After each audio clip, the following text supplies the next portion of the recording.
Hi, this is Elliot from EO Nutrition, and in today's video we are going to be looking at how vitamin C can be applied clinically in cases of people who have done a carnivore diet and are not seeing some of the benefits that they would have liked to have seen. So throughout the video we're going to look at a couple of case examples of people who had been on a carnivore diet for a significant period of time, and when we added in vitamin C, actually they noticed some significant benefits. So first of all, let's look at some of the basic functions of vitamin C. So vitamin C is otherwise known as ascorbic acid, and it's a very powerful antioxidant. What this basically means is that it has 2 extra electrons which can be donated in biological or biochemical redox reactions to achieve certain goals. Now, ascorbic acid is going through several different stages to be oxidized. So it's donating 2 electrons, going from ascorbate to dihydroascorbate. And then when it becomes dihydroascorbate, we can actually regenerate it back to ascorbate using glutathione. Due to its properties, it is a cofactor in several different enzymes that are used inside the human body. We're not going to focus on all of these, but of particular interest for this video is collagen hydroxylation. So this is involved in the synthesis or the building of collagen fibers. It's an enzyme for it's a cofactor for 3 different enzymes. One is called 3-prolyl 4-hydroxylase, 3-prolyl 3-hydroxylase, and 3-lysyl hydroxylase. We can see here from this diagram that vitamin C is a cofactor in the hydroxylation of proline and lysine, and this is a critical step in the synthesis of collagen. Now, collagen is the most abundant protein in the human body. It is a structural protein which is found in practically all of our connective tissues. So this is the skin, this is the blood vessels, this is all of the different soft tissues in the body. And so here we come to the characteristic vitamin D deficiency, which is otherwise known as scurvy. Scurvy, the main symptoms of scurvy are actually related to vitamin C's ability to make collagen, or the necessity for vitamin C to make collagen. So we see that the primary symptoms involve broken blood vessels, which can be readily seen by the eye.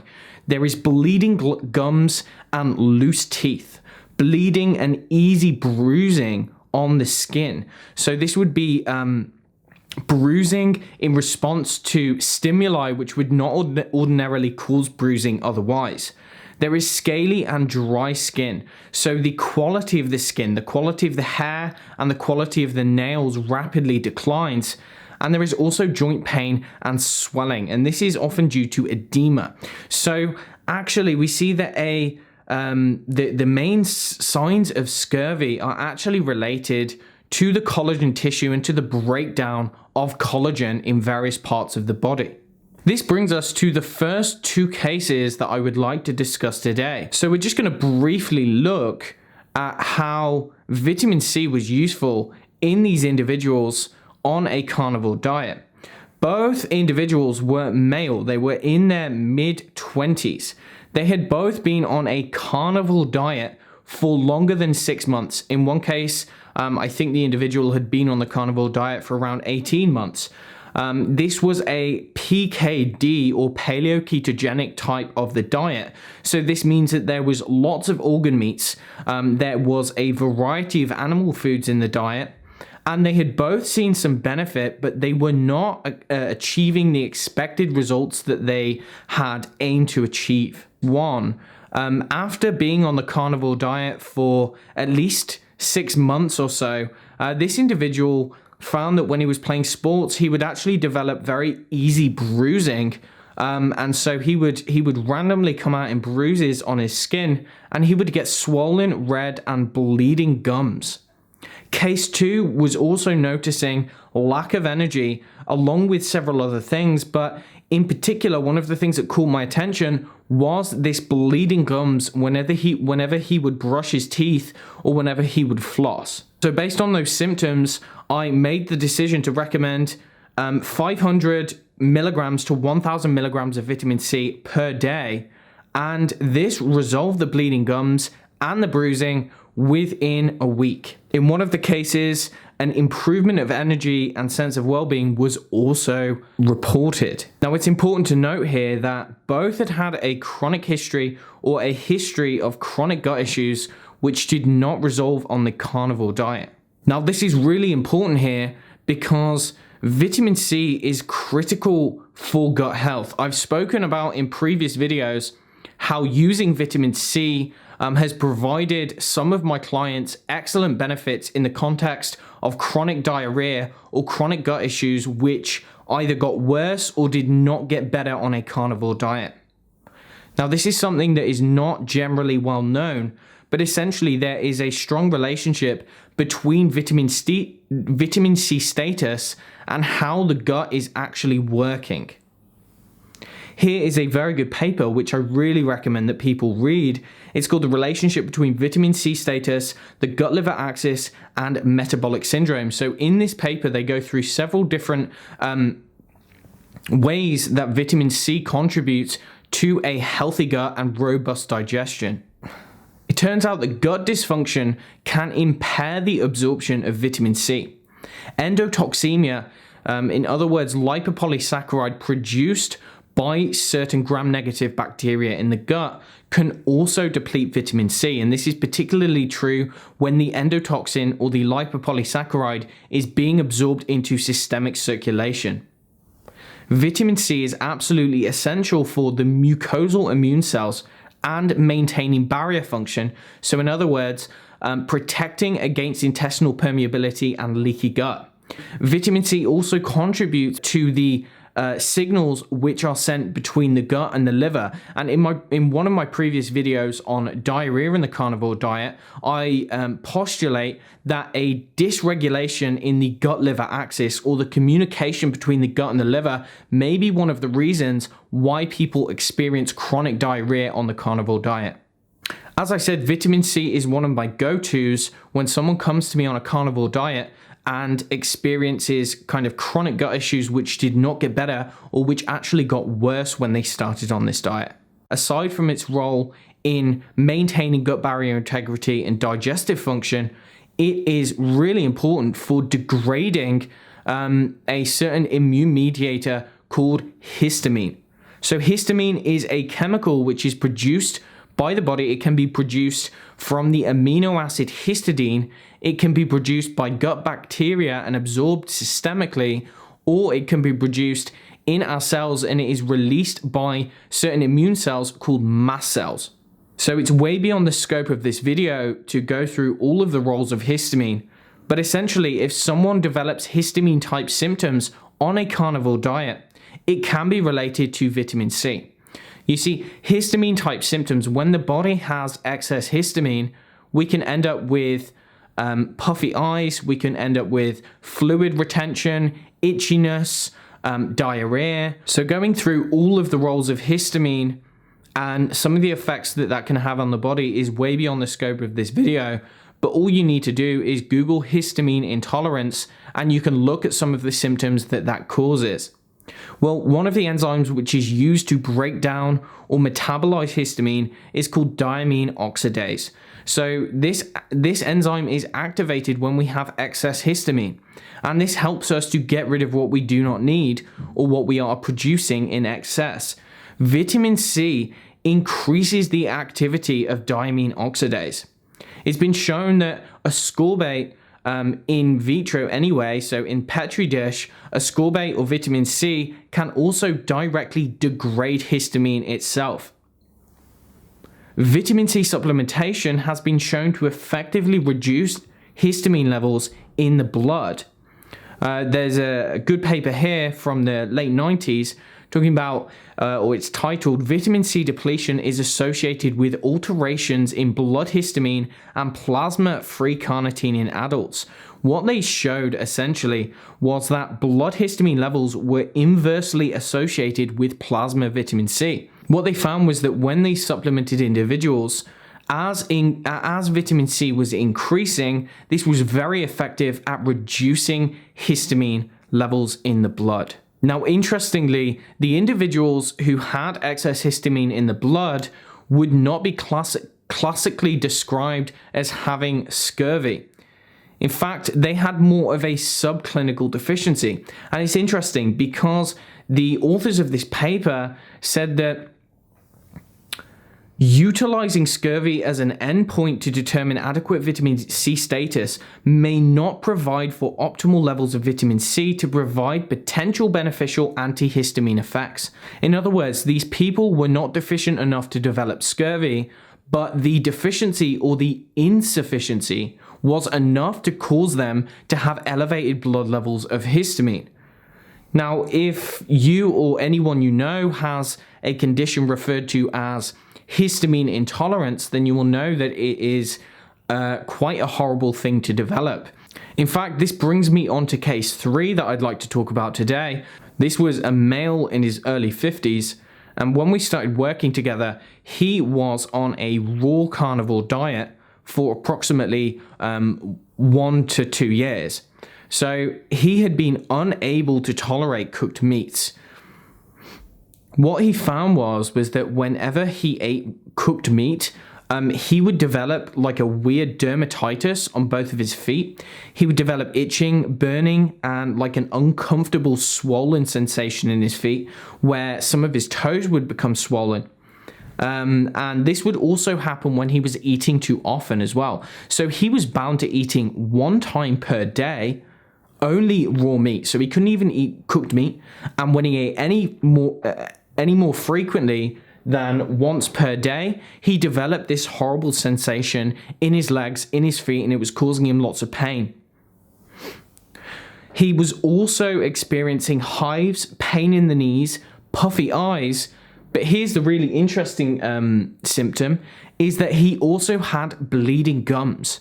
So when he told me about the bleeding gums, this immediately made me think, let's try him on some vitamin C. So I got him taking 1 to 2 grams of ascorbic acid powder in spread out doses per day. So literally within a few days, he got back in contact with me. Turns out that the swelling and the pain in the feet is almost disappeared. Not completely gone, but it's improved massively. The puffiness in the skin basically gone. And his energy also improved. So to quote this individual, this is part of the email that he sent me. The moment I started using the ascorbic acid, my feet felt better, or the best they have felt for literally years. And more importantly, they continue to feel fantastic. This has, in short, transformed my life. I think unless you've had something like this, you can't fully appreciate how debilitating it is. Also, my energy just did a massive jump upwards. I'm so awake and alive, it's great. Also, the skin on my head and face seems to have become just perfect and soft and calm, and my eyes feel way better. My forehead and scalp and face used to get oily and feel stuffy, but that's all gone. So now I can eat multiple times a day and seemingly whenever I want to during the day without getting any swollen, hot, itchy, painful, uncomfortable toes and feet. When I first took the ascorbic acid on Thursday late afternoon, my ankles got a bit of a rash and some itchiness, though not much. But since then, it's happy days. So there's some really interesting points here. Within a couple of days, he saw that these symptoms, which really mimicked kind of histamine-related symptoms, the puffiness, the swelling, the edema, the itchiness, the dermatitis, these things went away almost immediately after taking a small amount of vitamin C. Now, I do not think it's a coincidence that the vitamin C is also really essential in the breakdown of histamine. And what I suspect is that the reason this individual could not eat cooked meat is because cooking meat generally tends to increase the histamine content, whereas raw meat does not. There was also something really interesting in there as well. When he said that his energy did a massive jump upwards, he felt so awake and alive that it was great. So why would this be? Well, this brings us on to case 4. I was consulting with a female in her late 40s. She had done the carnivore diet for approximately 8 months prior to consulting with me originally. Now, she'd found initial major improvements in her autoimmunity, in her energy, and in her well-being. Problem is that gradually she started to experience a decline in energy. Now, she didn't want to get off the diet because she'd seen so many benefits in her autoimmune condition. So based on what we did, we added in lots of egg yolks. We added in some liver, quite a lot of liver, and she saw some improvements in some of her symptoms, but she still had the low energy. In fact, it was only when she added in 1 to 2 grams of vitamin C per day she found major improvements. In fact, within 12 hours, she found a major improvement in her energy and her well-being. So why might this be? Well, vitamin C is actually really important for glands in the body called the adrenal glands. These are located on the top of the kidneys, and these are the richest source of vitamin C in the body. The adrenal glands are responsible for synthesizing a variety of different steroid hormones, otherwise known as adrenal hormones. These include adrenaline, these include cortisol, this includes noradrenaline. And vitamin C is an integral part of this stress response. In fact, during stress, vitamin C is released from the adrenal glands, and it's not exactly certain why this happens just yet, but it's theorized by researchers that this may protect the adrenal glands from oxidative stress. It may potentiate the action of cortisol, which is a primary stress hormone, and it's also a cofactor in the biochemical pathway which is synthesizing noradrenaline. When someone has low cortisol, this can cause symptoms of low energy. And since vitamin C seems to be really important in how we're making cortisol, how we're actually using cortisol in the body, it's no wonder that when she took vitamin C, she saw major benefits. It's possible that vitamin C can protect the body against the effects of chronic stress, and it's therefore possible that it can also be depleted by chronic stress. So if we look at some of the things which deplete vitamin C, first of all, we know that glutathione is used to regenerate vitamin C in the body, and so it's theoretically possible that if we are low in glutathione, then we have problems with recycling vitamin C and we have a higher requirement. There's also various other things. So I spoke about diarrhea and malabsorption. These are two key facts. Endotoxemia, if we have a certain composition of gut microbes and poor digestion, then this can really have a negative effect on our vitamin C status. Might seem obvious, but chronic inflammation and oxidative stress, chronic stress, exposure to heavy metals, which we are all exposed to, but some people more than others, xenobiotic chemicals such as environmental pollutants, endocrine disruptors, plastics, etc. And then there is also electromagnetic frequencies. All of these things likely increase our requirement for vitamin C. And if someone is on a carnivorous diet, they may not be getting enough to be able to effectively manage that burden. And so to conclude, basically throughout this video, I've gone through kind of 4 very brief cases of individuals who had been on a carnivore diet. They had tried lots of different things, and yet they had still not seen benefits. It was only when we added in vitamin C that they saw major changes. Now, there's various proponents who will tell you that we do not need vitamin C from plants or from supplements. Now, I don't have a problem with someone being on a carnivore diet. In fact, I put many of my clients on that.